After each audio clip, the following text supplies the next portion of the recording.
So I was replacing the solenoid. I decided to give you guys some tips when you're replacing these. And this goes for any uh, mid mid 60s to early 80s. Actually, throughout the 80s, anything with this kind of a solenoid it works. So this one has a push-on style. Some of them have a clamp on where you gotta tighten up the nut. Basically, all you do is you make sure to keep them on there so you don't get them mixed up. Pop one off, pop it on, pop it off, pop the new one on. There. Pretty easy. Now, the reason why I'm doing this is because, well, it acted like I had a dead battery, but I swapped the one between my Jeep and the Bronco, and it still did the same thing. The battery out of the Bronco, put it in my Jeep fired up, so obviously it wasn't dead.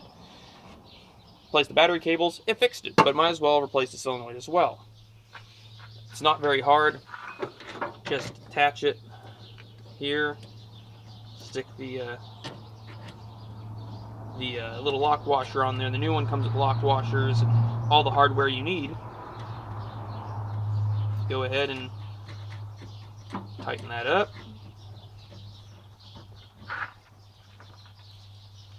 Grab yourself a wrench. I'm using an adjustable one. These are good for if you're just snugging something up. You don't really need to worry about stripping it out. If you're trying to like break something loose or even tighten it, you should really go find the correct size wrench. I'll even point it straight up so that way it's not touching anything. Just kind of snug it up. Kind of moves around a little. Make sure all the wires on the positive side are connected. Tuck that away. I'll make sure I'm putting this on the way I had it, because I put the battery cables on and then I took them off in order to do this with the new solenoid. They're kind of fighting me. So go ahead and install the new cable. Put that somewhere around the ground. That would just destroy the battery. Make it worse. Then it would have a dead battery. That's why we flip this around and put these new ones on, because these cables, when cables go bad, they'll act like it's got dead battery. It draws so much voltage. That's what was happening. They're just so corroded and old. They were the original battery cables. I'm surprised they even lasted this long. As soon as we replaced it, it fires right up. No problem. But might as well replace the solenoid, because if you look at this one, this is one that we used as a backup. Keep it in the back of the Bronco, just in case we're up in the mountains or something and it happens to stop working. We put it on there when the other one, we never replaced it. It was a couple years ago.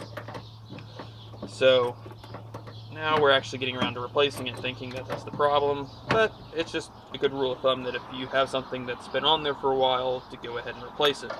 I'll even take this hardware that came with the new solenoid, put it on there so it doesn't get lost. It could become useful for something else, or hell, even for if we need to put the solenoid back on and one of these strips off, we just wrap the wires around for then and good to go.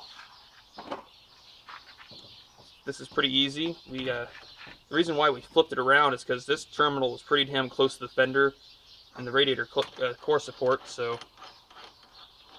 pull this off. Damn.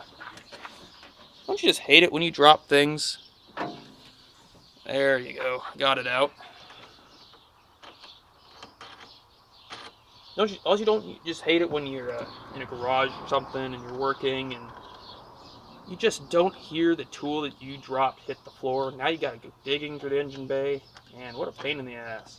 Okay, so that's working now. Actually, I think I'm going to do something. Keep them from touching. There you go. Goes right over top the catch can. Keeps those two wires from touching and possibly grounding out. There. All installed. Not hard to swap a solenoid. I went ahead and bolted at the fender. Ford trucks, they bolt to the fender.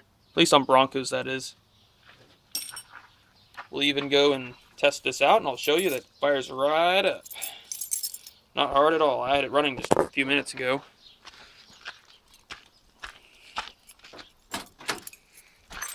Oh, I didn't have the door locked. Put the key in the ignition.